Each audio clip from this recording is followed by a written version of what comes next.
الحمد لله نحمده ونستعينه ونستغفره ونؤمن به ونعوذ بالله من شرور أنفسنا ومن سيئات أعمالنا من يهده الله فلا مضل له ومن يضلل فلا هادي له وأشهد أن لا إله إلا الله وحده لا شريك له وأشهد أن محمدا عبده ورسوله أما بعد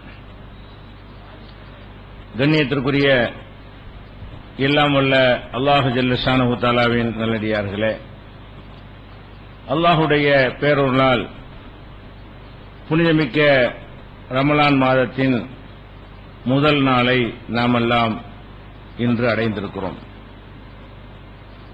புனிதமிக்க ரமலான் மாதத்திலே ஒரு குறிப்பிட்ட ஒரு தலைப்பை எடுத்துக்கொண்டு அந்த தலைப்பு குறித்து முழுமையான விளக்கங்களை கடந்த 17 ஆண்டுகளாக நாம் நடத்தி வருகிறோம். இதில் ஆரம்பமாக திருக்குர்ஆனுடைய குறிப்பிட்ட சூறாக்களை அத்தியாயங்களை எடுத்துக்கொண்டு அந்த அத்தியாயங்களுக்கான விளக்கங்களை ஒரு ரமலான் முழுவதும் நம்ம நடத்தினோம். பிறகு ஈமானின் கிளைகள் என்ற தலைப்பில் அல்லாஹுவை நம்புவது, வானவர்களை நம்புவது, வேதங்களை நம்புவது, இந்த மாதிரியான விஷயங்களை எல்லாம் முழுமையாக அறிந்து கொள்ளக்கூடிய வகையில் ஈமானின் கிளைகள் என்று ஒரு ரமலான் முழுவதும் நாம நிகழ்ச்சி நடத்தி இருக்கிறோம். அதுபோல நபிமார்களுடைய வரலாறு என்ற பெயரிலே எழுதி வைக்கப்பட்டிருக்கின்ற பொய்யான செய்திகளையும் உண்மையான வரலாறுகள் எவை என்பதையும் நபிமார்கள் வரலாறு என்ற தொடரிலே அது ஒரு ரமலானில் நம்ம நடத்தி இருக்கிறோம். அதுபோல நபிகள் நாயகம் ஸல்லல்லாஹு அலைஹி வஸல்லம் அவர்களுடைய வரலாறு என்ற தலைப்பிலையும் ஒரு ரமலான் முழுவதும் அவங்களுடைய முழுமையான வரலாறை சொல்வதற்காக நம்ம இறங்கி ஒரு பாதி அளவில் அது சொல்லி நிறுத்தப்பட்டிருக்கிறது காலம் இல்லாததுனால. அதற்கு பிறகு நபிகள் நாயகம் ஸல்லல்லாஹு அலைஹி வஸல்லமுடைய வரலாறுக்கு அப்புறம் பிறப்பு முதல் இறப்பு வரை ஒரு மனிதன் பிறந்ததுல இருந்து இறக்கிற வரைக்கும் என்னென்ன விஷயங்களை அவன் சந்திக்கிறானோ அதை இஸ்லாமிய அடிப்படையில் எப்படி எடுத்துக்கொள்வது, பேர் வைக்கிறதுல இருந்து, சுன்னத்து பண்றதுல இருந்து, அக்கீகா கொடுக்கறதுல இருந்து, அந்த மாதிரியான குழந்தையிலிருந்து மரணிக்கிற வரைக்கும் என்னென்னவெல்லாம் செய்ய வேண்டும் என்பதையும் அது ஒரு ரமலானில் நம்ம நிகழ்ச்சியாக நடத்தி இருக்கிறோம்.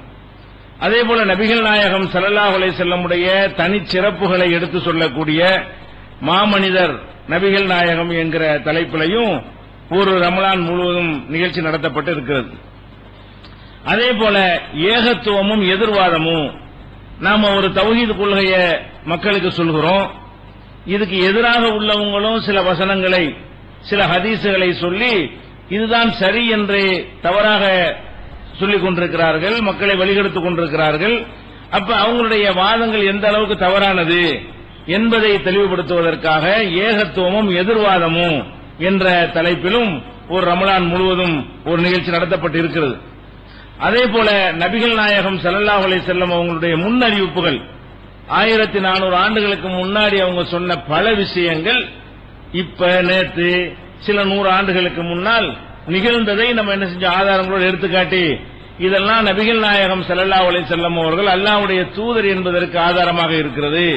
அவங்க சொன்னதெல்லாம் 500 ஆண்டுகளுக்கு பிறகு, 600 ஆண்டுகளுக்கு பிறகு, 1000 ஆண்டுகளுக்கு பிறகு, 1100 ஆண்டுகளுக்கு பிறகு, 1400 ஆண்டுகளுக்கு பிறகு உலகத்தில் நிறைவேறியது. இதெல்லாம் நபிகள் நாயகம் அல்லாஹ்வுடைய தூதர் என்பதற்கு ஆதாரம் என்பதற்காக நபிகள் நாயகத்தின் முன்னறிவிப்புகள் என்ற தலைப்பிலும் ஒரு ரமலான் முழுவதும் தொடர் உரை நிகழ்த்தப்பட்டு இருக்கிறது. அதே போல மரணத்திற்கு பின் என்ற ஒரு தலைப்பை எடுத்துக்கொண்டு மரணத்திற்கு பிறகு ஏற்படக்கூடிய நிலைமைகள், அதற்கு முன்னாடி ஏற்படக்கூடிய நோய்கள், ஒருவனை இறந்தவனை அடக்கம் செய்யறதுல இருந்து அதற்கு பிறகு ஏற்படுற நிலைகளை எல்லாம் விளக்குவதற்காக அதையும் ஒரு தலைப்பாக நம்ம நடத்தி இருக்கிறோம். அதே போல முஸ்லிம் சமுதாயத்தில் ஏராளமான பிரிவுகள் இருக்கின்றன, இஸ்லாத்தில் இல்லை, முஸ்லிம் சமுதாயத்தில் இருக்கின்றன. அதுல 72 கூட்டங்களாக இந்த சமுதாயம் பிளவுபட்டு போயிருக்கிறார்கள். அந்த 72 கூட்டம் இது, ஒவ்வொரு கூட்டத்தினுடைய கொள்கை என்ன, அதற்குரிய ஆதாரங்கள் என்ன என்பதையெல்லாம் அந்த 72 கூட்டத்தினர் யார் என்ற ஒரு தலைப்பை எடுத்துக்கொண்டு அதுவும் ஒரு ரமலான் முழுவதும் தொடராக உங்களுக்கு விளக்கப்பட்டு இருக்கிறது. அதே போல தனித்து விளங்கும் இஸ்லாம், இஸ்லாம் என்கிற மார்க்கம் பிற எல்லா மார்க்கங்களையும் விட எப்படியெல்லாம் தனித்து விளங்குகிறது என்ற விஷயங்களையும், அதுல இஸ்லாமிய அறிவியல் முன்னறிவிப்புகள், குர்ஆனிலும் ஹதீஸிலும் புதைந்து கிடக்கக்கூடிய சிறந்த சித்தாந்தங்கள், இவைகள் எல்லாம் உங்களுக்கு அதுல எடுத்து சொல்லப்பட்டிருக்கிறது. அது ஒரு ரமலான் முழுவதும் நடத்தி இருக்கிறோம். அதே போல இஸ்லாம் கூறும் பொருளியல் என்ற ஒரு தலைப்பை எடுத்துக்கொண்டு பொருளாதாரம் சம்பந்தமான, பொருளாதாரத்தை எப்படி திரட்டுவது, எப்படி செலவழிப்பது, அது வியாபாரம் எப்படி செய்வது, அதனுடைய ஒழுங்குகள் என்ன, எது ஹலால் எது ஹராம், இந்த மாதிரியான விஷயங்களை எல்லாம் விளக்குவதற்காக இஸ்லாம் கூறும் பொருளியல் என்ற தலைப்பை அது ஒரு மாதம் முழுவதும் உங்களுக்கு ரமலானிலே சொல்லப்பட்டு இருக்கிறது. அதே போல இஸ்லாத்தின் பெயரால் கட்டுக்கதைகள், ஜும்மா உரைகளிலேயும் பொது மேடைகளிலேயும் மார்க்கம்ங்கிற பேரில் நிறைய கதைகளை சொல்லிக் கொண்டிருக்கிறார்கள். அந்த கதைகள் எல்லாம் எப்படி குர்ஆனுக்கு மாற்றமானது, எப்படி அது ஹதீஸுக்கு மாற்றமானது, அது எப்படி கட்டுக்கதைகளாக இருக்கிறது என்பதை எல்லாம் விளக்குவதற்காக இஸ்லாத்தின் பெயரால் கட்டுக்கதைகள் என்ற ஒரு தலைப்பிலையும் அந்த செய்திகளை எல்லாம் நம்ம தொகுத்து வழங்கி இருக்கிறோம். அதே போல மனித குலத்திற்கு இஸ்லாம் வழங்கிய நன்மைகள், இஸ்லாம்ங்கிற இந்த மார்க்கம் வந்திருக்காவிட்டால் நம்ம எவ்வளவு நன்மைகளை இழந்திருப்போம், முஸ்லிம்களாக நாம இருக்கிற காரணத்தினால் எவ்வளவு நன்மைகளை அடைந்திருக்கிறோம் என்பதை விளக்குவதற்காக வேண்டி மனித குலத்திற்கு இஸ்லாம் வழங்கிய நன்மைகள் என்ற தலைப்பிலையும் ஒரு ரமலான் முழுவதும் உங்களுக்கு நிகழ்ச்சி நடத்தப்பட்டு இருக்கிறது. அதே போல தவறான வாதங்களும் தக்க பதில்களும், இந்த ஏகத்துவ கொள்கையை சொன்ன பிறகு தவறான கொள்கையில் இருக்கிறவங்க என்னென்ன மாதிரியான வாதங்கள்லாம் எடுத்து வைக்கிறாங்க, அத்தனை வாதங்களை, மதுஹப்வாதிகளுடைய வாதம், தரிகாவாதிகளுடைய வாதம், தர்காவாதிகளுடைய வாதம், பிற இயக்கங்களுடைய தௌஹீத் ஜமாத்துக்கும் தௌஹீதுக்கும் எதிராக எடுத்து வைக்கிற வாதம், இவைகளுக்கெல்லாம் பதில் சொல்லக்கூடிய வகையில தவறான வாதங்களும் தக்க பதில்களும் என்ற தலைப்பிலையும் ஒரு ரமலான் முழுவதும் உங்களுக்கு தெளிவுபடுத்தப்பட்டு இருக்கிறது.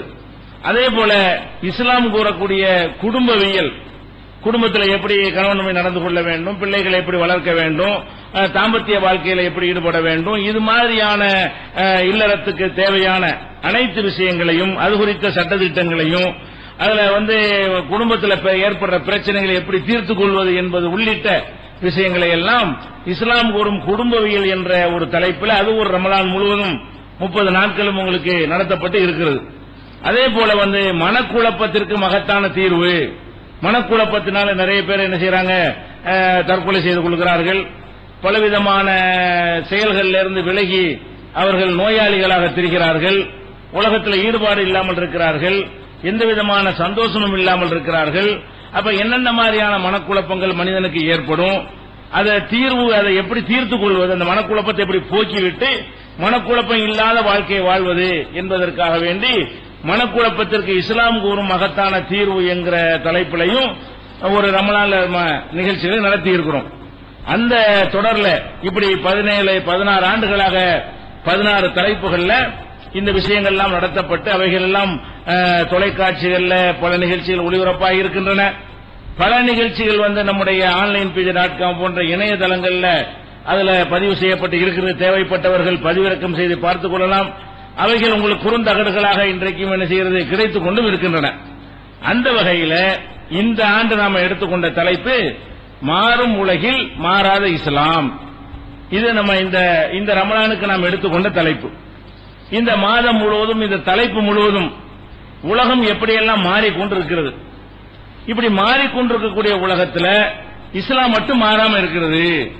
இதுதான் இந்த தலைப்பில் நம்ம சொல்ல வேண்டிய விஷயங்கள். ஆனால் இந்த தலைப்பை சரியான முறையில் நம்ம புரிந்து கொள்ள வேண்டும்.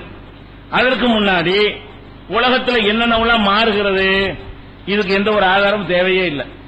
உலகம் மாறிக்கிட்டே இருக்கிறது என்பதற்கு ஆதாரம் சொல்லணுமா? சொல்லாமலேயே அவரவர் சிந்தித்து பார்த்தாலும் என்ன செய்யலாம், விளங்கலாம்.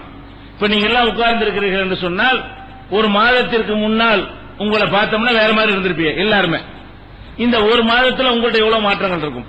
போன மாதம் இருந்த உங்களை விட இந்த மாதம் இருக்கிற உங்களுக்கு நிறைய மாற்றம் இருக்குமா இல்லையா?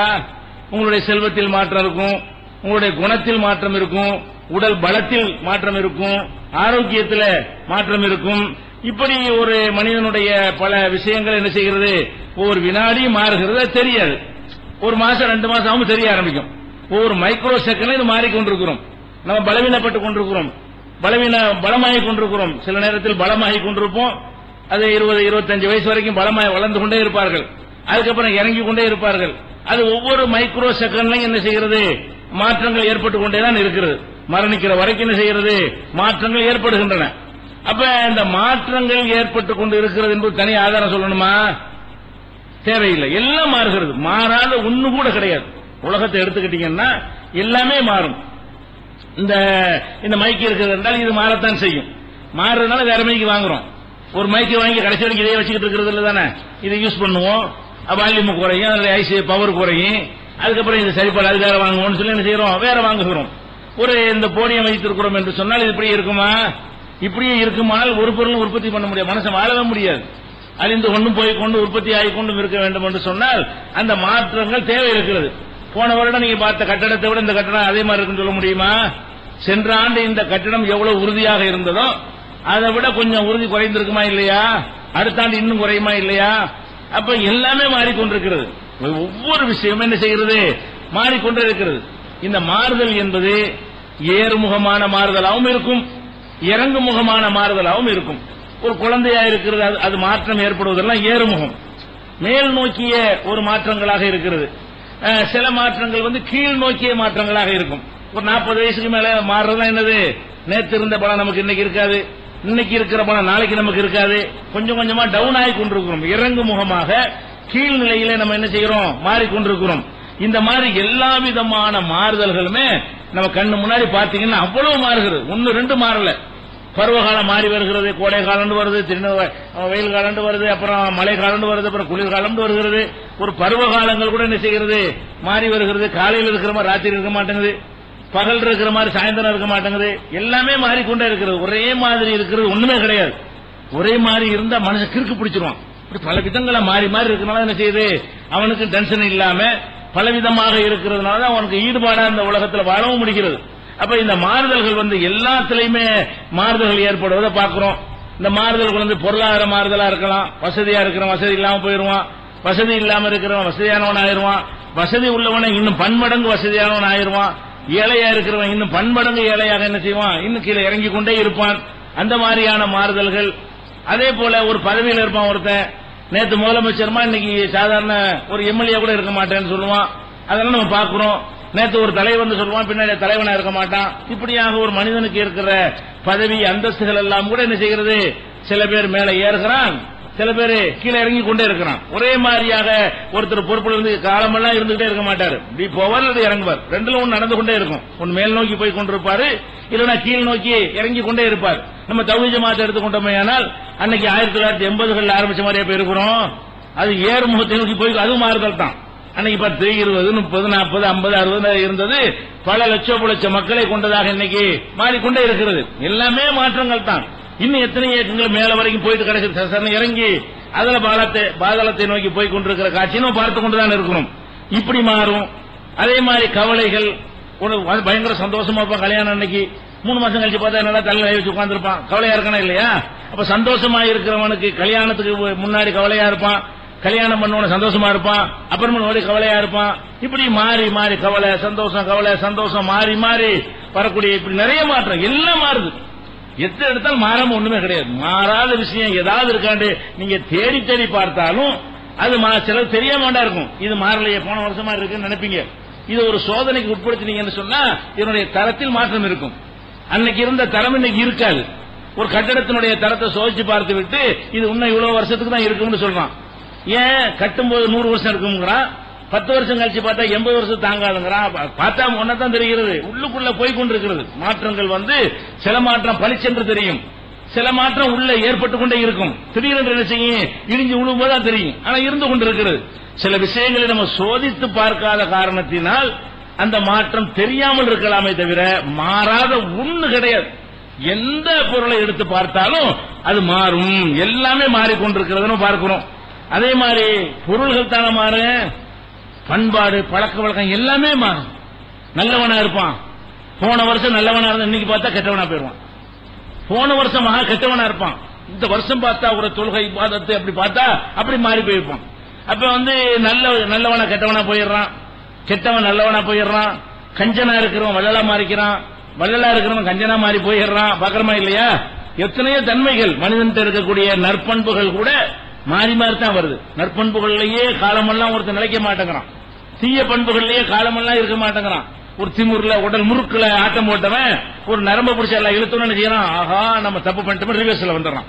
நம்ம நல்லவனா போகணும், நம்மளை திருத்தி கொள்ளணும், இதே மாதிரி நம்ம போயிடக்கூடாது, இன்னொரு நரம்பு அல்லா பிடிச்சி இருக்க எவ்வளவு நேரம் ஆகும் என்று அவன் நினைக்கக்கூடிய நேரத்தில் அவனிடத்தில் என்ன செய்கிறது? மாற்றங்கள் வருகிறது. நம்ம 11 மாசம் இருந்தோம் ரமலான்ல இருக்கு, ரமலானுக்கு ஒரு தனி மாற்றம் வரதானே செய்யுது. 11 மாசம் எப்படி இருந்தோமோ அதுல இருந்து ரமலானுக்கு தனி மாற்றம் வருது. ரமலான் முடிஞ்சு மறுமாற்றம் வந்துருது. ரமலான் 10 கடைசி 10 இன்னொரு மாற்றம் வரும், வருதா இல்லையா? மொத்தப்படையில் இன்னொரு மாற்றம் வரும். அப்ப மாற்றம் என்பது பல சூழ்நிலைகள் சந்தர்ப்பத்துக்கு தகுந்தவாறு நம்ம மாறிக்கொண்டே இருக்கிறோம். அவ பொருள்கள் மாறுற மாதிரி நம்முடைய பண்பாடுகள், நம்முடைய குணாதிசயங்கள், நம்முடைய நல்ல கெட்ட தன்மைகள் எல்லாமே என்ன செய்கிறது? மாறிக்கொண்டே இருக்கிற காட்சி நம்ம பார்க்கிறோம். அல்லாஹ் கூட என்ன செய்யறான்னு கேட்டா, இந்த மாறுதல் என்பதை காட்டி தான் நான் ஒருத்தன் இருக்கட்டாங்க. அல்லாஹ் அப்படி படைச்சிருக்கிறதுனாலதான் இந்த மாறுதலை எடுத்துக்காட்டி என்ன செய்யறான்? நீ அல்லாஹ் இல்லங்கிறியா? அல்லாஹ் ஒண்ணு செய்ய முடியாதுங்கிறியா? இந்த மாறுதலை எவன் செய்யறான் அப்படின்னு அல்லாஹ் கேட்டு என்ன செய்யறான்? மாறுதல் என்பதை காட்டி இறைவன் ஒருவன் இருக்கு, அவன் ஒருத்தன் தான் மாறாதவன். அல்லாஹ் ஒருத்தன் என்ன செஞ்சா கிழவனப்பட்டு சொல்ல முடியுமா? அல்ல அன்னைக்கு பார்த்தாங்க, இப்ப ரொம்ப முடியல அல்லாவுக்கு அப்படி சொல்ல முடியுமா? பலவீனமாயிட்டானா? அல்ல மறந்துட்டானா? மறதி நோய் அல்லாவுக்கு வந்துருச்சு, முதல் நிறைய யாவ சக்தி இருந்துச்சு. அல்லாஹ் ஒருத்தனா மாறாதவன், வழங்குதா? அவன் எந்த நேரத்திலும் எப்படி அப்படியே மாதிரி இருப்பான். அவனை படைத்தவன், அவனை தவிர எதை எடுத்துக்கொண்டாலும் என்ன செய்யும்? மாறிக்கொண்டேதான் இருக்கும் என்ற காரணத்தினால்தான் அல்லாஹ் கூட எப்படி கேட்கிறான்? மனுஷனை கேட்கிறான், நீங்க காற்றை அல்லாஹ் ஓட்டி செல்லுறீங்க பார்க்கவில்லையா? இப்ப கூட அல்லாஹ் காற்றை ஓட்டி சென்று மலையை ஊத்துறானா இல்லையா?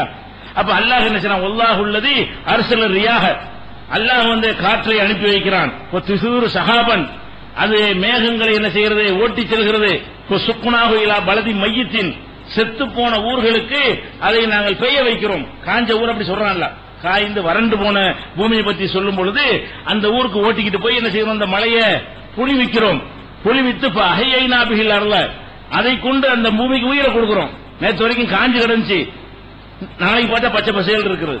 காஞ்சி தரிசாக கிடந்த நிலங்கள் இந்த அல்லாஹ் காற்றை அனுப்பி அது மேகத்தை இழுத்து கொண்டு அதன் மூலமாக மழையை பொழிய செய்து அதிலிருந்து தானியங்களை உற்பத்தியாக்கி புற்புண்களை முளைய செய்து பச்சை பசையில் ஆக்குறான் பாருங்க.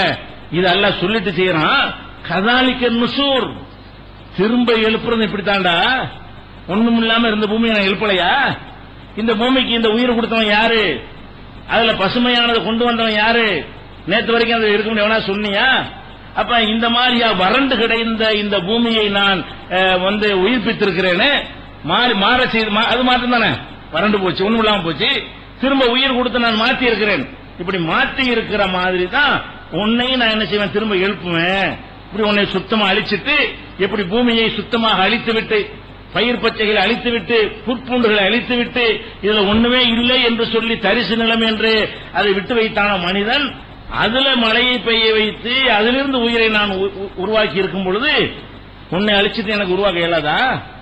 மூத்துக்கு பிறகு திரும்ப எனக்கு எழுப்ப இயலாதா என்று இந்த மாறுதலை எடுத்துக்காட்டி அல்லாஹ் என்ன செய்யறான்? தன்னுடைய வல்லமையை பறைசாட்டுகிறான். 35வது அத்தியாயம் 9வது வசனத்துல இதை அல்லாஹ் சொல்லி காட்டுகிறான். அதே மாதிரி இதே கருத்தை அல்லாஹ் சொல்லி காட்டுகிறான். பொன்துரு இலா ஆசாரி ரஹமத்தில்லா, அல்லாஹ்வுடைய அருளுடைய அத்தாட்சிகளை நீங்கள் பார்க்கவில்லையா?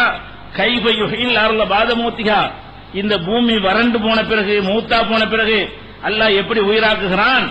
இன்னதாலிக்கல முகையில் மூத்தா, அவன் தான் செத்தவனை உயிராக்குவான்.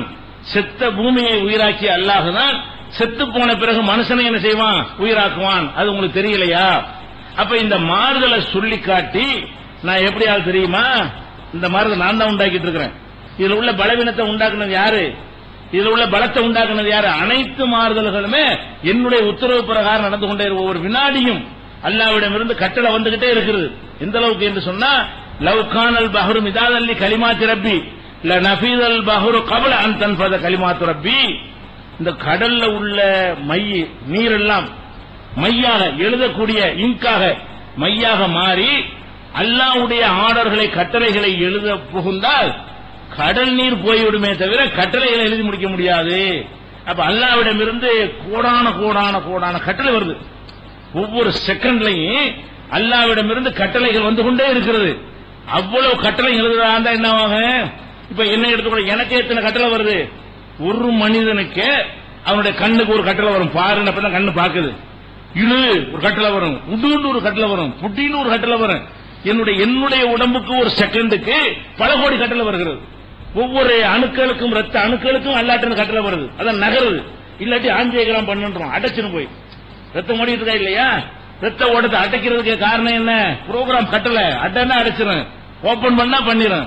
அப்ப ரத்தம் ஓடுவதாக இருந்தாலும் ரத்தத்துல அணுக்களாக இருந்தாலும் அதுல போய் உப்பு கலந்துருச்சு கொழுப்பு கலந்துருச்சுங்கிறான். அதெல்லாம் என்ன கட்டளை தானே? கொழுப்பு எங்க இருந்து கலக்குதுன்னு தண்ணியை குடிக்கணும், சாப்பிடுறோம், மலை குடலுக்கு போகிறது.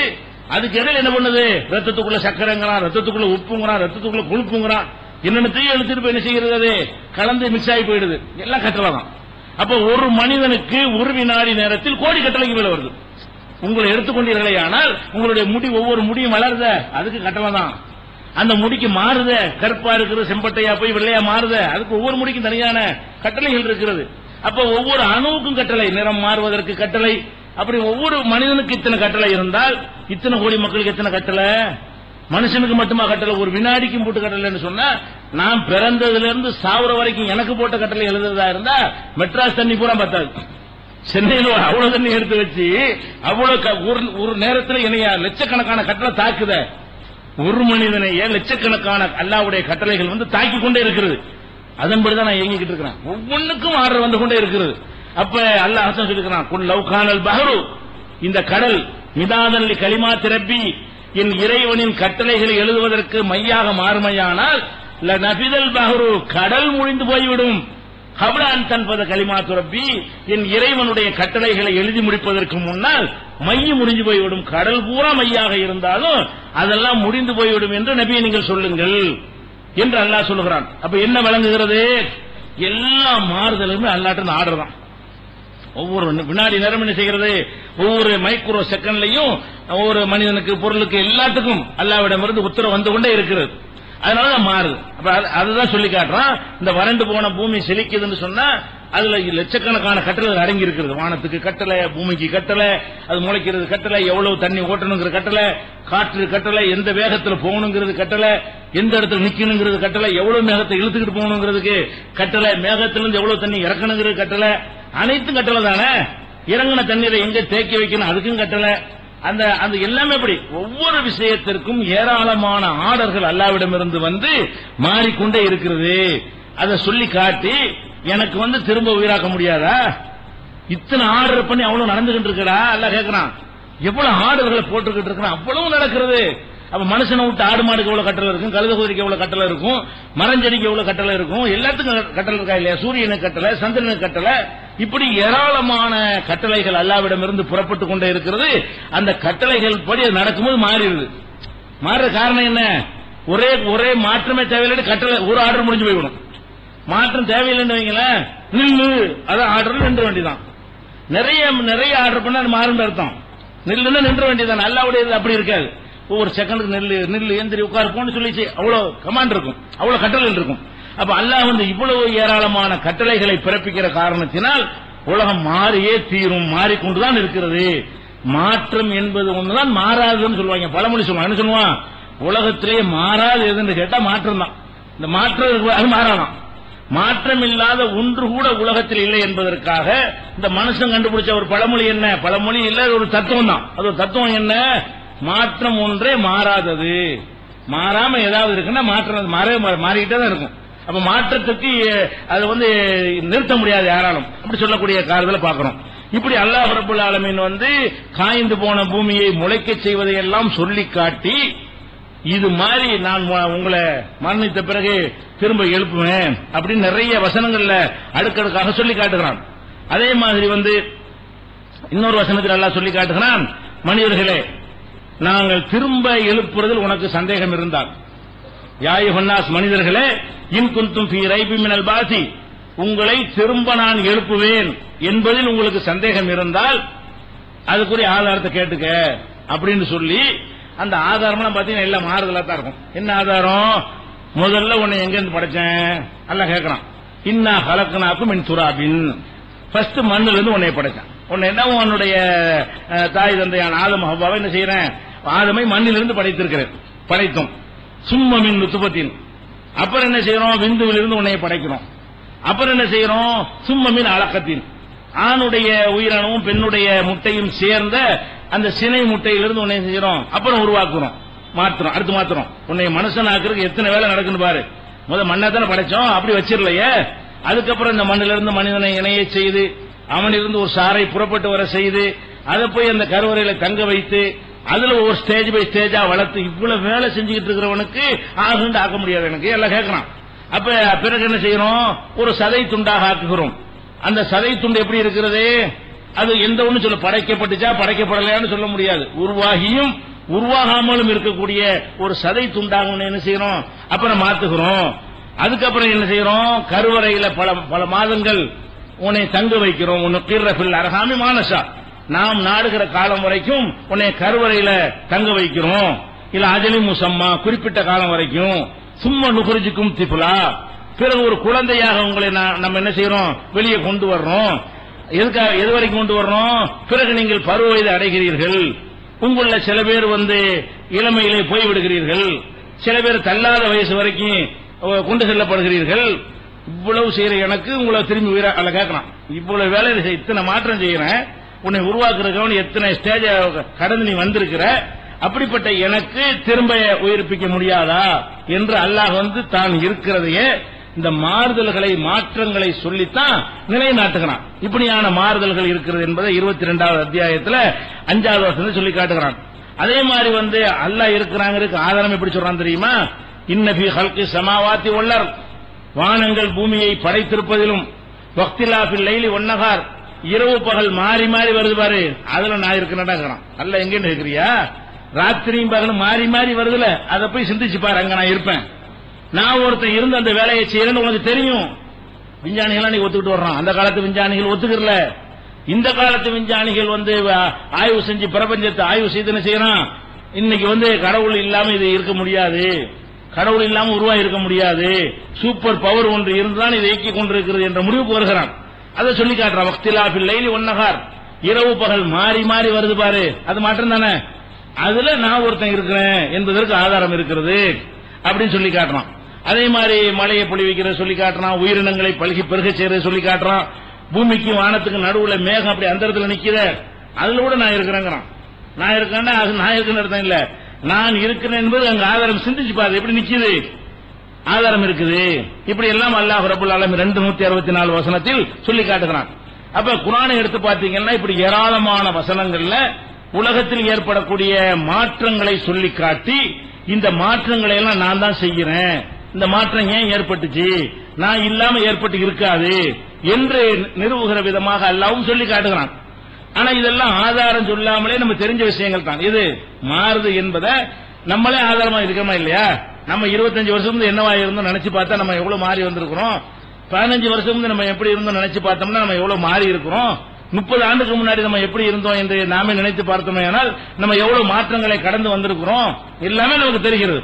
அப்ப நிறைய மாற்றங்கள் உலகத்தில் ஏற்பட்டு கொண்டே இருக்கிறது. இந்த மாற்றங்கள்ல நம்ம என்ன தலைப்பு வைத்திருக்கிறோம், இந்த உலகத்துல எல்லாம் மாறுது, இஸ்லாம் மட்டும் மாறலங்கிறோம்.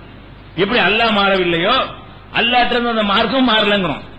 மாறும் உலகில் மாறாத இஸ்லாம்டா என்னன்னு கேட்டா, அல்லாஹ் எப்படி மாற மாட்டானோ அல்லாஹ்விடம் இருந்து வந்த மார்க்கமும் மாறல என்பது தலைப்பு. அப்ப இதுல நம்ம எடுத்துக்கொள்ற தலைப்பு என்னன்னு கேட்டா, இந்த மாதிரி மாற்றத்தை நம்ம பேச வரல. எந்த மாதிரி மாற்றம், சின்னது பெருசாகிறது, பெருசு சின்னதாகிறது, ஒன்னு ரெண்டாகிறது, 2 3ஆகிறது, அதை அழிந்து விடுவது, இன்னொன்று புதுசாக உண்டாகுவது, இந்த மாதிரியான மாற்றங்களை பற்றி இந்த தலைப்பில் நம்ம பேச போறதில்லை. எல்லாம் மாறிக்கொண்டிருக்கிறது. இங்க இப்ப நம்ம பேசக்கூடிய என்னன்னு கேட்டா, கொள்கை, கோட்பாடு, சட்டத்திட்டம் இருக்கு இல்லையா, இதுகள்லாம் பேச. இது ஒரு பொருளா, இஸ்லாம் ஒரு பொருளா, இஸ்லாம் ஒரு பொருளா இருந்துச்சுன்னு சொன்னா வச்சு பார்த்து மாறிடுச்சா இல்ல டெஸ்ட் பண்ணி பார்க்கலாம்.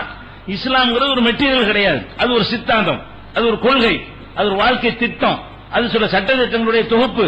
அப்படி இருக்கக்கூடிய நேரத்தில் இந்த இடத்தில் நம்ம என்ன எடுத்து பேசுறோம், இந்த மாதிரி பொருள்களில் ஏற்படுற மாற்றங்கள், குணாதிசயத்தில் மனுஷன்ட்ட ஏற்படுற மாற்றங்கள், இயற்கையில ஏற்படக்கூடிய மாற்றங்கள், இதை பற்றி நம்ம பேசவே இல்லை இந்த தலைப்புல. இந்த தலைப்பில் நம்ம என்ன எடுத்துக்கொள்கிறோம் என்று சொன்னால், இந்த மாறுதல்கள்லாம் ஒரு பக்கம் இருக்கட்டும், இதை பற்றி நம்ம பேசவே இல்லை.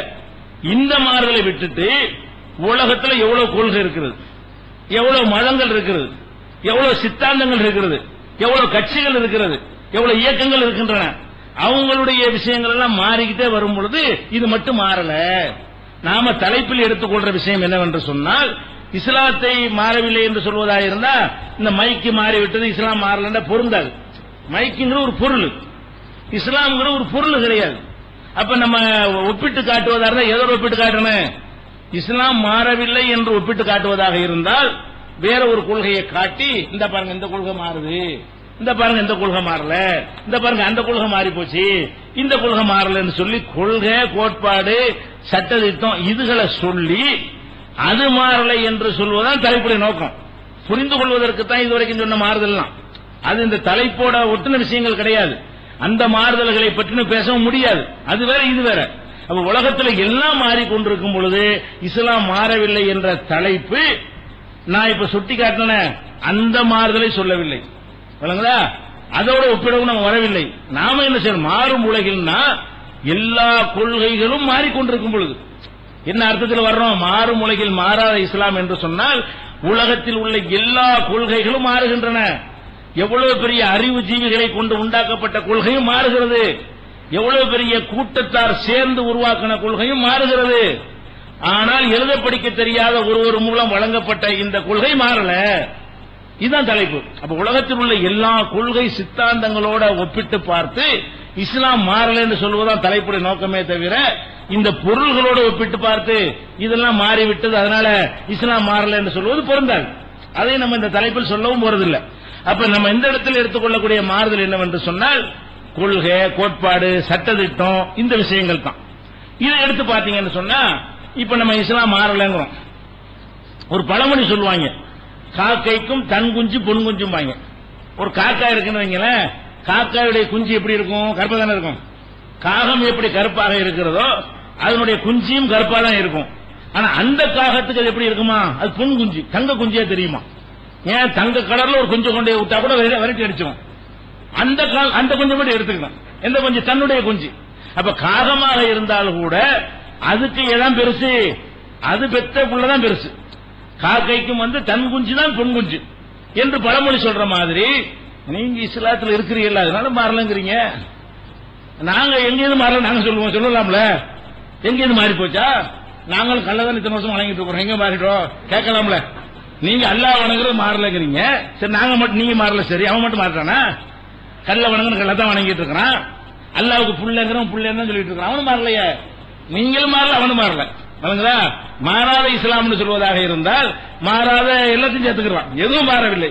எவன் என்னென்ன மூடி ஜோசியம் பார்க்கணும், ஜோசியம் பார்த்துட்டு தான் இருக்கிறான், குறிக்காக்கள் குறி பார்த்துட்டு தான் இருக்கிறான், பில்லி சுனியம் வைக்கிறோம் வச்சுக்கிட்டு தான் இருக்கிறான், ஏமாத்திரம் எல்லாம் அப்படித்தானே இருக்குது. எது மாறுச்சுன்னா ஒண்ணும் மாறல. அப்படி இருக்க இல்ல, என்ன இஸ்லாம் மட்டும் மாறலங்கிறீங்க? ஒரு கேள்வி வரும்ல. எல்லாம் மாறிச்சு போன மாதிரியும் என்ன இஸ்லாம் மட்டும் மாறலங்கிற மாதிரியும். எவன் மாறினா நீ உனக்கு ஓய்வு நல்லா தெரியும், அவனுக்கு அமைது நல்லா தெரியும். இதான் அர்த்தம். நமக்கு பொதுவா பார்த்தோம்னு சொன்னா, உள்ள நுழையாம பார்த்தோம்னு சொன்னா ஒண்ணுமே மாறல, என்ன இஸ்லாம் மட்டும் மாறலங்கிறாங்க, எதுவும் மாற காணாம அப்படித்தானே தெரிகிறது. அப்ப என்ன விளங்கிக்கணும்னு சொன்னா மாறுதல்னா என்ன அர்த்தம் விளங்கிக்கணும். இஸ்லாம் மாறலன்னா என்ன அர்த்தம், எல்லாமே மாறுகிறது என்றால் என்ன அர்த்தம், மாறுகிற எல்லா கொள்கையும் மாறும் பொழுது இஸ்லாம் மாறல அப்படின்னு சொன்னா அதுக்கு என்ன அர்த்தம்னு சொன்னா அதை அந்த கொள்கையை மாற்ற வேண்டும் என்று நிரூபிப்பதற்கு ஏற்ற சான்றுகளும் ஆதாரங்களும் இருக்காது. இஸ்லாம் மாறல அர்த்தம் கேட்டா மற்றதெல்லாம் நான் பிடிவாதமா ஒருத்தன் இருப்பான், கெட்டதுலயும் பிடிவாதமா இருப்பான், நல்லதுல பிடிவாதமா இருக்கிறதை விட கெட்டது ஜாஸ்தியா இருப்பான். நம்ம அல்லாஹ் வணங்குறதுல உள்ள பிடிமானத்தை விட கள்ள வணங்குறதுல கூடுதல் பிடிவாதமா இருப்பான். எத்தனை பேர் தர்காவை வந்துகிட்டு அல்லாவோட பிரச்சனை நினைப்பான், இருக்கானே இல்லையா? அப்ப நம்ம நல்லதில் வைக்கிற பிடிமானத்தை விட அவன் கெட்டதில் கூட பிடிமானம் வைத்திருப்பான். பிடிமானத்தை வைத்துக் கொண்டு என்ன நினைக்க கூடாது, மாறல நினைக்க கூடாது. ஒருத்தன் ஒரு கொள்கையில பிடிவாதமா இருக்கிறான், பிடிமானமா இருக்கிறான் என்றால் அது மாறலன்னு சொல்ல முடியுமா? அப்படின்னா ஒண்ணுமே மாறல, எல்லாரும் அவனவன் இதில் பிடிவாதமா தான் இருக்கிறான். அதுல நம்பர் வச்சு சொல்ல முடியுமா? ரொம்ப பேர் இருக்கான் அதனால மாறல, கொஞ்சம் பேர் இருக்கிறான் மாற்ற சொல்ல முடியுமா? நம்பர்களை வச்சும் சொல்ல முடியாது. கொஞ்சம் பேர் இருந்தால் அவனும் மாறல, கொஞ்சம் பேர் மாறல, ரொம்ப பேர் இருந்தால் அவனும் மாறவில்லை. அப்ப எல்லாமே மாறாமத்தான் இருக்கிறது. அப்ப மாறுறதுக்கு அர்த்தம் என்ன விளங்கிக்கணும்னு கேட்டா, ஒரு இஸ்லாம்ங்கிற கொள்கையை உலகத்தில் வைக்கிறோம், அல்ல வேற வேற ஒரு கொள்கையை உலகத்தில் வைக்கிறோம். அந்த கொள்கையை புடிவாதமா தான் இவன் பிடிச்சிட்டு இருக்கிறானே தவிர மாறுவதற்குரிய எல்லா காரணமும் இருக்கும். இவன் தான் மாற்ற மாட்டேங்கிறான். மாறுவதற்கான எல்லா அம்சமும் இருக்கும். லாஜிக்கா மாறி போயிடும், தர்க்க ரீதியா மாறி போயிடும், விவாதத்துக்கு வந்தா மாறி போய்விடும். அது மாற்றித்தான் ஆவணம் என்பதற்கு கேள்வி கேட்டா வாயை பத்திட்டு ஓடுவான். அதான் மாறுதுன்னு அர்த்தம். மாறித்தான் போச்சு. நீ புடிவாதத்துக்கு மறைச்சிக்கிட்டு இருக்கிற. உன்னை நோக்கி ஒரு கல்லை ஏண்டா வணங்குறேன்னு கேள்வி கேட்டா ஆன்சர் கிடையாது. ஆனா வணங்க தான் செய்வேன். மாறி போச்சு. எப்ப ஆன்சர் உங்ககிட்ட இல்லையோ அப்ப என்ன அர்த்தம்? மாறி போச்சுன்னு அர்த்தம். இஸ்லாத்துல ஏன்டா இதை செய்யற, இதுக்கு செய்யறேன், அது என்ன வேண்டாலும் பதில் இருக்குல்ல.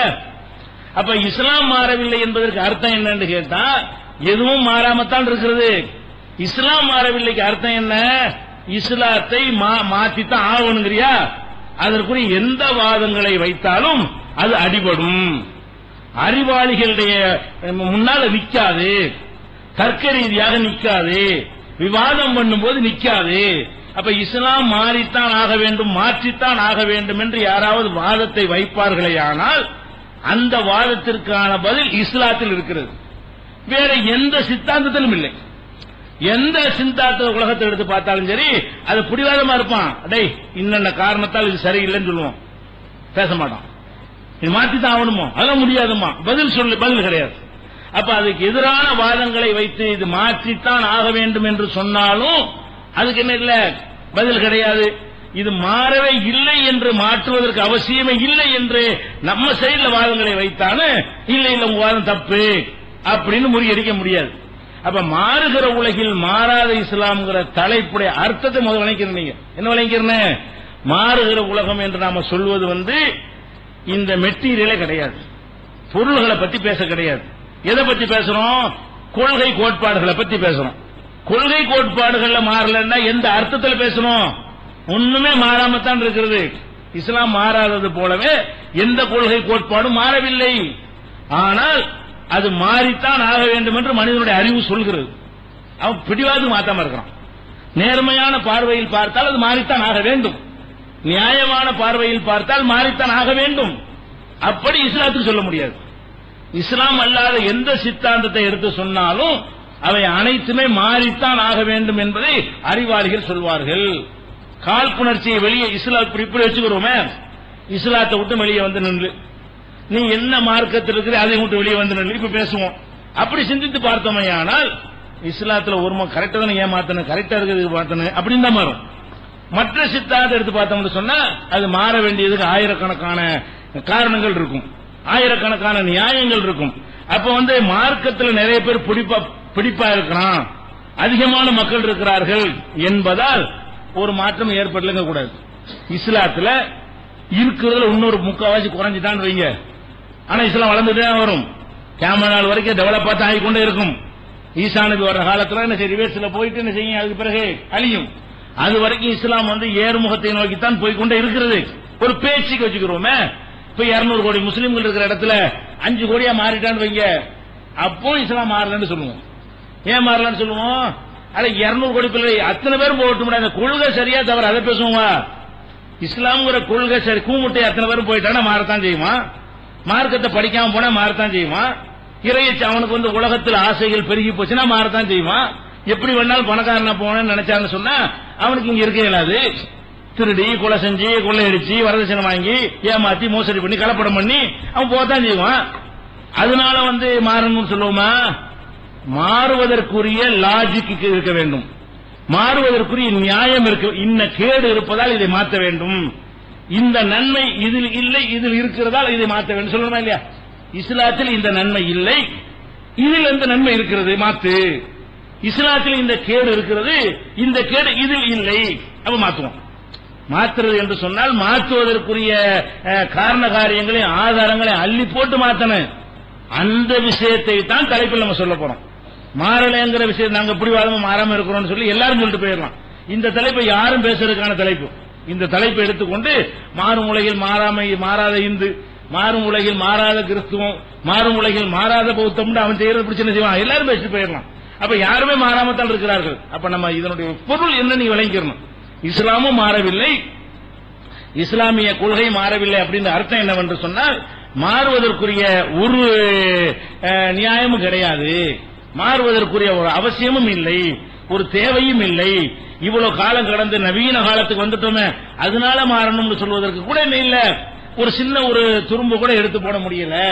அவ்வளவுக்கு ஸ்ட்ராங்காக இந்த 20ஆம் நூற்றாண்டுக்கும் பொருந்தக்கூடிய வகையில் இருக்கிற காரணத்தினால்தான் இது மாறாத இஸ்லாம் என்ன செய்கிறோம் நம்ம சொல்கிறோம்.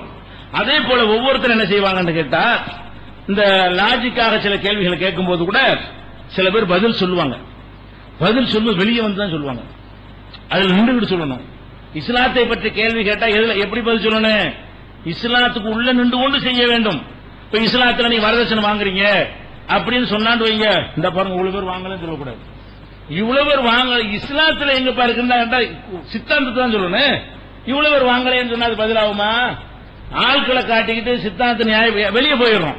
இஸ்லாத்தில் சொல்வதாக என்ன செய்யணும்? வரதட்சணையா? இந்த பாரு குர்ஆன் வசனம், இந்த பாரு நபிமொழி, எங்க இருக்கு வரதட்சணை என்று சொல்லி நிலைநாட்ட வேண்டும். அப்படி இல்லாம பெண்களுக்கு சொத்துரிமை கிடையாதுன்னு நம்ம சொன்னு வைங்களேன், சில மதத்துக்காரங்க எங்கள்கிட்ட இருக்கமா, உங்கள்கிட்ட எங்க இருக்குது? போன வருஷம் சட்டம் எழுதிட்டு இருக்குங்கிற வேத புத்தகத்தில் இருக்குது, அதுன்னு கேட்கணும். எங்கள்கிட்ட இருக்குமா கேட்டா, உங்கள்கிட்ட மட்டுமா சொத்துரிமை இருக்கிறது? எங்கள்கிட்ட என்ன இருக்கிறது? உங்கள்கிட்ட எங்க இருக்கிறது? 2000 ஒரு சட்டத்தை கொண்டு வந்து பெண்களுக்கு சொத்துரிமை எழுதிக்கிட்டீங்க உங்கள்கிட்ட இருக்கு அர்த்தமா? கல் தோண்டி மண் தோன்றா காலத்தை உள்ள உங்க சட்ட புத்தகத்தை கொண்டு வாங்கல, அதுல பொம்பளைக்கு சொத்துரிமை இருக்கு. அப்ப இவன் சட்டத்தை மாற்றிக்கிட்டு அதுல இருக்குன்னு காட்டுறான், வெளியே வந்துட்டு போய் நியாயப்படுத்துறான். உங்கள்கிட்ட பெண்களுக்கு சொத்துரிமை இல்லைன்னு கேள்வி கேட்டா என்ன பதில் வரும்? ஏன் இல்ல, இந்த கொடுக்குறோமே எங்க தாத்தா கொடுத்தாரு சொல்றது, இது பதிலாகுமா? இஸ்லாத்துல சொல்வதா இருந்தா இஸ்லாமிய சித்தாந்தத்தை சொல்லி நம்ம நியாயப்படுத்தணும், இஸ்லாமிய கோட்பாடை சொல்லி நியாயப்படுத்த வேண்டும். பிற மதத்தவர்கள் பிற இயக்கத்தவர்கள் எப்படி சொல்வார்கள் என்று கேட்டா, அவங்கள்ட்ட இல்லாத விஷயத்தை சொன்னீங்கன்னா அவங்களை வெட்கப்பட்டு சில மாற்றிருப்பாங்க. அவங்கள காலத்துக்கு நிக்காது, சரிப்பட்டு வராது அப்படின்னு மாறி வந்து நின்றுகிட்டு எங்கள்கிட்ட கிடையாது. எப்ப இருந்து கிடையாது? 10 வருஷமா கிடையாது, அதுக்கு முந்தி 20 வருஷமா கிடையாது, அதுக்கு முந்தி இருந்துச்சு. அப்ப இவர்கள் என்ன செய்வாங்கன்னா மாறுதலுக்கு ஆதாரமாக அவர்கள் இருந்து கொண்டு மாறுதலுக்கு ஆதாரமாக காட்டுறாங்க. அவங்க 20 வருஷத்துக்கு முன்னாடி மாத்தினது எதை காட்டுது? மாறுதலுக்கு தேவைன்னு காட்டுகிறது. 20 வருஷத்துக்கு முன்னாடி மாத்திக்கிட்டு என்னப்பா இப்படி இருக்குங்கிற, எங்கள்கிட்ட கிடையாது அந்த இருக்க இப்படின்னு சொல்வார்களே தவிர அவங்க எதுல இருந்து காட்டணும்? எதை அவங்க சட்டமாக சொல்கிறார்களோ வேதமாக சொல்கிறார்களோ, யார் இந்த மதத்துக்கு நிறுவனராக சொல்லி காட்டுகிறார்களோ அவருடைய ஐடியாவிலிருந்து என்ன செய்யணும்? ஐடியாலஜிலிருந்து எடுத்துக்காட்டி அதை நியாயப்படுத்த வேண்டும். இஸ்லாத்தை பொறுத்த வரைக்கும் அவன் என்ன கேள்வியை கேட்டாலும் நம்மளா காலத்துக்கு தகுந்த மாத்திக்கிட்டு அதை நியாயப்படுத்த மாட்டோம். அது உள்ளதே கரெக்டா இருக்கணும். நம்ம என்ன சொல்றோம்? இஸ்லாத்தில் என்ன சொல்லப்பட்டு இருக்கிறதோ அதுவே சரியாக இருக்கிறது, அதனுடைய டெக்ஸ்டே சரியாக இருக்கிறது, அதனுடைய மூலமே சரியாக இருக்கிறது. அப்ப இந்த மாதிரி பதில் சொல்லக்கூடிய வகையில் இஸ்லாம் ஒண்ணுதான் மாறாம இருக்குது. உலகத்தில் எதுவும் மாறாம இருக்குன்னு ஒண்ணு கூட காட்ட முடியாது. அது எவ்வளவு பெரிய அறிவாளிகள் அறிவுஜீவிகள் பேசக்கூடிய சித்தாந்தமா இருந்தாலும் அத்தனையும் மாறிக்கொண்டிருக்கிற காட்சி நம்ம என்ன செய்யறோம்? பார்க்கிறோம். அதே மாதிரி இன்னொன்றையும் பார்க்க வேண்டும். அதாவது மாற்றம், அதுக்கு காரணத்தை விளங்கிருங்க. ஒரு விஷயம் மாறணும்னா எதனால மாறணும் வேணும்ல? இப்ப இஸ்லாம் மாறணும்னு சொன்னா மாத்தணும்னு சொன்னா மாத்துவதற்கு எப்ப நம்ம மாத்தணும் சொல்லுவோம்? சும்மா திடீர்னு மாத்தணும் சொல்ல மாட்டோம். அதுக்கு ஏதாவது நடக்கணும். ஒரு விஷயத்தை மாத்திரம் என்ன செய்யணும்? ஒரு கட்டடத்தை மாத்தணும் எப்ப நினைப்போம்? விரிசல் விழுந்தா மாத்தணும்னு நினைப்போம். அல்லது ஒழுங்குனா என்ன செய்வோம்? மழை பெஞ்சு கசியுதுன்னா அதுவும் செய்வோம். அது புழுங்கி சாவுறோம்ல காத்து இல்லாம, இப்படி இருந்தா என்ன செய்வோம்? காத்தோட்டம் நமக்கு என்னன்னு யோசிப்போம். அப்ப ஒரு விஷயத்தை மாறுவதா இருந்தா அந்த மாறுவதை தூண்டுவதற்கு தேவையான விஷயங்கள் உலகத்தில் நடந்தா தானே மாத்துறோம். அதே மாதிரி இஸ்லாத்தை மாத்தணும்னா எதுக்கு மாத்தணும்? வேணும்ல, காரணம் வேணும்ல. இஸ்லாம் மக்களை ஏமாத்த சொல்லுதா? இந்த மதத்துல முன்னாடி இஸ்லாத்துல இருக்காது, ஏமாத்துது, ஏமாத்துறவனா சப்போர்ட் பண்ணுது, ஏமாத்த தூண்டுது, கடவுளை சொல்லி பிராட் பண்ண சொல்லுது, கடவுளை சொல்லி ஏமாத்த சுரண்ட சொல்லுது அப்படின்னு ஏதாவது இருந்தா, ஆமா இது ஒரு மாதிரி தேவை எங்களுக்கு, அல்லா மைய கடவுள் மைய இஸ்லாம் மைய மதம் மைய பள்ளியாசம் மைய தொழுக மைய சுருண்டிட்டு போயிருவாங்க அப்படின்னு ஏதாவது இருக்குதா? இந்த மதத்தில் இந்த மதம் ஏமாற்றுவதை தூண்டுகிறது, ஏமாத்துறதுக்கு உறுதுணையா நிற்கிறது. இந்த மதத்தை வச்சுதான் எல்லாரும் என்ன செய்யறான்? பிழைப்பு நடத்தி கொண்டிருக்கிறான். அதுக்கு இந்த மதம் முட்டுக்கட்டை போடுகிறது, அவங்க முட்டு கொடுக்கிறது அவங்களுக்கு என்ற மாதிரி இஸ்லாம் இருக்குமையானால் அப்ப நம்மளே மாறணும்னு சொல்லிடுவோம். இது இந்த மாதிரி இவ்வளவு மோசமா இருக்குது, இதை சொல்லி ஏமாத்துறாங்க, நம்ம இதை பக்குவப்படுத்துவாங்கன்னு வந்தா நம்மளை கோட்டாளி ஆக்குறாங்க அப்படின்ற மாதிரி நினைத்து மாறலாம். இந்த சட்டத்தை மாற்றி தான் ஆகணும்னு ஏதாவது சொல்வதற்கு வாய்ப்பு இருக்கிறது. இஸ்லாத்தில் அப்படி ஏதாவது உண்டா? இந்த மதத்தை சொல்லி ஏதாவது சுரண்டை ஏமாத்த முடியுமா? சில பேர் ஏமாறுறான்னு சொன்னா மதத்தை அறியாதனால ஏமாறுறான், மதத்தை பின்பற்றாதனால ஏமாறுறான். ஏமாத்துறவனும் பின்பற்றாதனால ஏமாத்துறான், ஏமாறுறவன இஸ்லாத்தை அறியாதனால ஏமாறுறான். பின்பற்ற அவன் சொல்றக்கூடியவனும் கரெக்டா பின்பற்றவனாக இருந்து மக்களும் அப்படி இருப்பார்களே, ஆனால் இஸ்லாத்தை சொல்லி யாரும் சுரண்ட முடியாது. அப்படி ஏதாவது காட்டுங்க, மாத்திட்டு நம்மளும் சேர்ந்து மாத்திடுவோம் அப்படின்னு உலகத்துக்கு சவால் விட்டோம்னு சொன்னா உன்னை கொண்டாந்து காட்ட இயலாது. அவ்வளவு தெளிவாக இந்த மார்க்கம் இருக்குது. அதே மாதிரி மூட நம்பிக்கைகள்ல மக்கள் குறி சொல்றது, ஜோசியம் பார்க்கறது, ஜாதகம் பார்க்கறது, மனுஷனை கடவுளாக்குறது, தாயத்து போடுறது, தட்டு போடுறது, இப்படியான ஒரு விஷயங்களை சொல்லி மக்களை சுரண்டிட்டு இருக்கிறாங்கன்னா என்னடா இது ஒரு மார்க்கமா போட்டு இப்படி பண்றாங்க, அறிவாளியா நடக்க விட மாட்டேங்கிறாங்க அப்படின்னு சொல்லி நம்ம என்ன செய்யலாம், மாத்தணும்னு கேள்வி எழுப்பலாம். அப்படி ஏதாவது உண்டா இஸ்லாத்துல? அந்த மாதிரியான ஒன்றை கூட உங்களுக்கு என்ன செய்ய முடியாது. இந்த விஷயத்தினால எங்களுடைய அறிவுக்கு பாதிப்பு ஏற்படுகிறது, எங்களுடைய சிந்தனைக்கு முட்டுக்கட்டை ஏற்படுகிறது, ஒன்னு கூட சொல்ல முடியாது. அதே மாதிரி ஒரு மதம் மனுஷனுக்கு அநீதி இழைக்கிறது, ஆள் பார்த்து சட்டம் போடுகிறது, பொம்பளைக்கு அநீதி இழைக்கிறது, சிறுவர்களுக்கு அநீதி இழைக்கிறது, பலவீனர்களுக்கு அநீதி இழைக்கிறது, பெற்றோருக்கு அநீதி இழைக்கிறது, பிற மதத்தவர்களுக்கு அநீதி இழைக்கிறது. இது நியாயமாக நடக்கல. இந்த மதம் மனிதர்களுக்கு மத்தியில நியாயம் வழங்கவில்லை அப்படின்னு இருந்தால் அது எந்த மதம் அப்படி இருந்தாலும் அது வேணாம். நியாயம் நமக்கு என்னத்துக்கு? எவனுக்கு சாதகமா இருக்கு அவன் மட்டும் இருந்துட்டு போறான், மத்தவங்களை வெளியே வந்துருவோம், அதை மாத்திருவோம் என்று சொல்வதற்கு நியாயம் இருக்கிறது. அப்ப இந்த மதத்தில் இஸ்லாம்ங்கிற இந்த மார்க்கத்தில் யாருக்காவது அநீதி இழைக்கக்கூடிய விதமாக இருக்கிறதா? இதெல்லாம் பீடியா உங்களுக்கு சொல்றேன். ஒவ்வொரு தலைப்பையும் உள்ள நுழைஞ்ச விஷயம் விரிவாக உங்களுக்கு சான்றுகளோட பிறகு சொல்லுவோம். இதெல்லாம் என்னென்ன விஷயங்கள்லாம் நம்ம எடுத்துக்கொள்ள இருக்கிறோம் என்பதற்காக சுட்டிக்காட்டுற விஷயங்கள். அப்ப இந்த மதத்தில் அநீதி இழைக்கப்படுது என்றால் எடுத்துக்காட்ட முடியுமா? அப்படியும் கிடையாது. அதனால ஒன்றும் செய்ய முடியாது. அதே மாதிரி உலகத்தில் எவ்வளவு அநியாயங்கள் நடக்கிறது. அநியாயங்களை கண்டு பாத்தீங்கன்னா எல்லாத்திலையுமே நோ கமாண்ட்ஸ் தான் எந்த மதத்தை எடுத்துக்கொண்டாங்க. சில அநியாயங்களை பத்தி பேச மாட்டாங்க, அதை பத்தி என்ன சொல்லக்கூடாது, இதை பத்தி பேசக்கூடாது என்கிற மாதிரியான ஒரு நிலைமை இருக்கிறது. உலகத்தில் உள்ள எந்த தீமையை பத்தியும் பேசாத மார்க்கம் ஒரு மார்க்கம் உலகத்தில் இஸ்லாத்தில் ஏதாவது உண்டா? எதை பத்தியும் பேசும். இஸ்லாம் என்பது பொய்யில இருந்து பிராடுல இருந்து சின்ன அற்பமா ஒருத்தர் கிண்டல் பண்ணி அதை கூட பேசிக்கலாம். ஒரு அப்படி சுட்டி காட்டுல இல்ல, இது ஒரு மாதிரியான இது என்ன ஒண்ணுமே இல்ல, இது தப்புன்னு சொல்லு இஸ்லாம். வீட்டுல எட்டி பாக்குறீங்களா? அதை கூட கூடாது. ஏன்னா எட்டி பாக்குற இஸ்லாம் பெரிய கொலை கொள்ள பஞ்சமா பாதகத்தை மட்டும் பேசாது. மனுஷனுக்கு எந்த விதமான துன்பங்கள் அநீதிலை தீமையை கண்டாலும் அந்த தீமைக்கு எதிராக சவுக்கு எடுக்கக்கூடிய ஒரு சித்தாந்தமா இருக்கும். ஏமாத்தனுங்கிற இதை வளைஞ்சு கொடுத்தா மனுஷனை உத்து பார்த்துட்டு போ, அடுத்த வீட்டு நுழைஞ்சிட்டு போ, கண்ணக்குள்ள வச்சுட்டு போன்னு சொல்லிட்டு போகுது அந்த மார்க்கம். அப்ப அப்படி ஏதாவது இருந்தாலும் என்ன செய்யலாம், மாறணும்னு சொன்னா அது ஒரு நியாயம் இருக்கிறது. அதே மாதிரி இந்த காலம் ரொம்ப ஃபாஸ்டா போய்கொண்டிருக்கிறது. நம்ம வாழ்கிற காலம் ரொம்ப வேகமாக போகக்கூடிய காலம். காலம் சுருங்கிருச்சுக்கிறான் பாருங்களேன். அதுக்கு சரியான எடுத்துக்காட்டாக இந்த உலகம் இருந்து கொண்டிருக்கிறது. புதுசு புதுசா என்னமோ கண்டுபிடிக்கிறான். நம்ம கண்டுபிடிச்சப்ப நம்மளே ஆச்சரியப்பட்டு நிக்கிறோம், திகைத்து நிக்கிறோம். எப்படி இதை கண்டுபிடிச்சாங்க? இங்க பேசக்கூடிய உலகம்லாம் கேட்கிறோம். இப்ப பேசிட்டு இருக்கிறோமா இல்லையா? ஆன்லைன் பேஜில எல்லாரும் பார்த்துட்டு இருக்கிறான். நம்மள மாதிரி தொழில்நுட்பத்தில் பின்தங்கினவன எப்படி பண்றோம்னு சொன்னா, தொழில்நுட்பத்தில் மேலவன எப்படிலாம் பண்ணுவான், என்ன பண்ணுவாங்க. நம்மள மாதிரி ஆட்களை போட்டு போய் ஆச்சரியப்படுறோமா இல்லையா? அப்ப ஒரு செகண்ட்ல உலகத்தில் இருக்கிற அவ்வளவு விஷயத்தையும் உலகத்தில் எல்லாரும் பார்க்க முடிகிறது. அப்படிப்பட்ட ஒரு நவீன காலம் வரும்பொழுது அப்ப எல்லாமே பழசெல்லாம் ஓடிக்கிட்டே இருக்கிறது. நவீன காலத்துல என்ன இப்ப நடப்புன்னு கேட்டா, ஒரு 50 வருஷத்துக்கு முன்னாடி தள்ளுபடி செய்யப்பட்ட விஷயங்களை விட இந்த 50 ஆண்டுகளில் தள்ளுபட்ட விஷயங்கள் பல மடங்கு அதிகம்.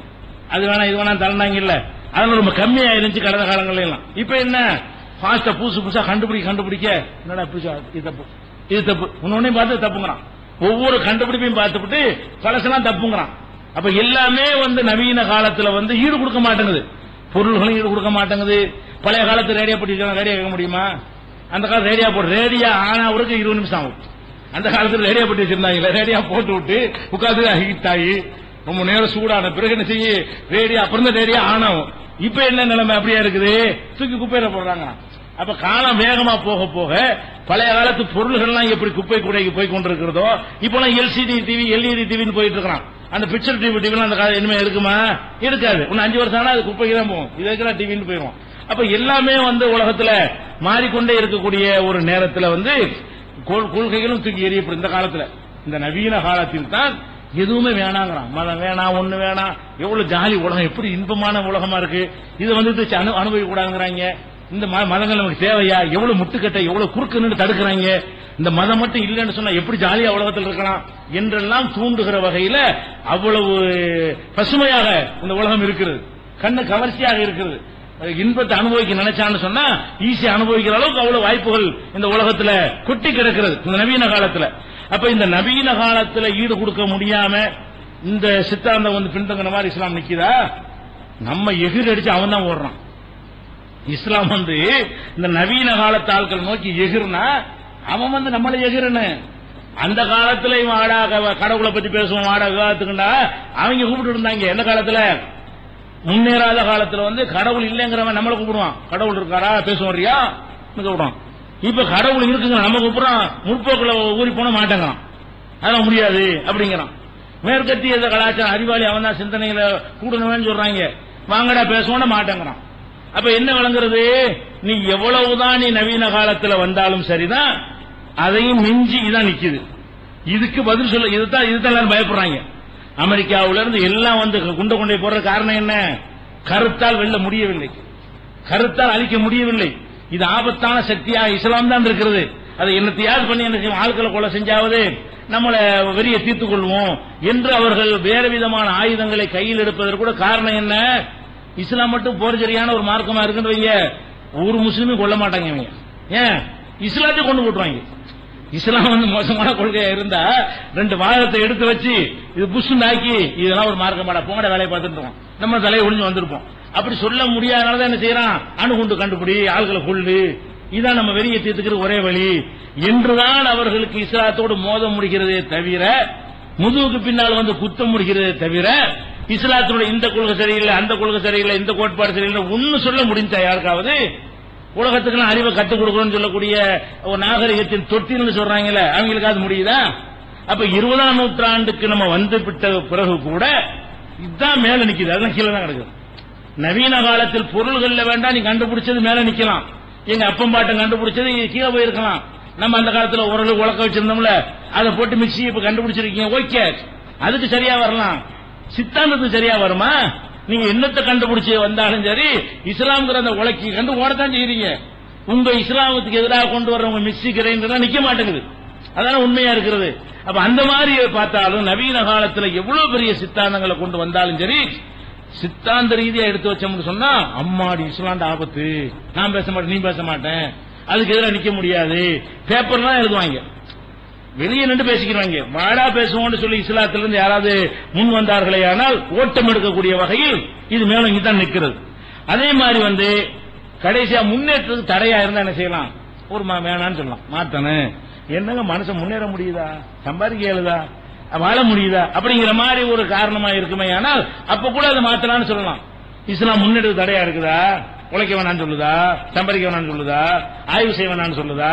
ஒண்ணுக்கு தடையா இல்ல, கெட்ட சில விஷயங்களை தடுக்கிறது, அதெல்லாம் முன்னேற்ற தடையாண்டு விவரமா பேசிக்கிறோம், விவரமாக தலைப்பில் எடுத்துக்கொள்வோம். ஆக இந்த விஷயத்தை எதுக்கு நம்ம பீடிகை அவங்களுக்கு சொல்லுகிறோம் என்று சொன்னால், மாறும் உலகில் மாறாத இஸ்லாம்ங்கிற தலைப்புடைய அர்த்தத்தை நீங்க சரியா விளங்கிக் கொள்வதற்கு தான். மாறும் உலகில் மாறாத இஸ்லாம் என்று சொன்னால் உலகத்தில் இந்த பொருள்கள்லாம் மாறுகிறது, அதையும் நம்ம பேச வரவில்லை. உலகத்தில் பல சித்தாந்தங்கள் இருக்கின்றன, அவைகளை மாறாமல் தான் எல்லோரும் கடைபிடித்துக் கொண்டிருக்கிறார்கள், அதை பத்தி நம்ம பேசவில்லை. நம்ம எதை பேசுகிறோம்? மனிதர்கள் கடைபிடிக்கின்ற எல்லா கொள்கைகளிலும் இஸ்லாம் மாத்திரம்தான் மாறுதல் தேவை என்று அடித்து நிரூபிக்கப்பட முடியாத விஷயம். இதுக்கு எதிராக வாதங்களை வைக்க முடியாது, வைக்கிற வாதங்கள் எல்லாம் நுறுங்கி தவிடுபடியாக ஆகிவிடும். வேற எந்த சித்தாந்தங்களுக்கு எதிராக வைக்கிற வாதங்களாக இருந்தாலும் அவை நிற்கும், மாற்றித்தான் ஆவணும் சொல்லும், அவர்கள் தோத்து போய் விடுவார்கள். அப்ப தோற்காம ஜெயிக்கக்கூடியதாக இருக்கிறது என்கிற அர்த்தத்தில் தான் மாறும் உலகில் மாறாத இஸ்லாம்ங்கிற தலைப்பு தேர்வு செய்யப்பட்டிருக்கிறது. அதற்கேற்ற அடிப்படையில் ஒவ்வொரு விஷயமாக எடுத்துக்கொண்டு இதுல உனக்கு ஜெயிக்க முடிந்ததா, இதுல ஜெயிக்க முடிந்ததா என்ன செய்வோம், நம்ம ஒவ்வொரு விஷயமாக கேட்டு அது மாறுதல் அவசியம் இல்லை என்பதை இன்ஷா அல்லாஹ் அடுத்தடுத்த நாட்களில் நம்ம என்ன செய்வோம் தெளிவுபடுத்துவோம்.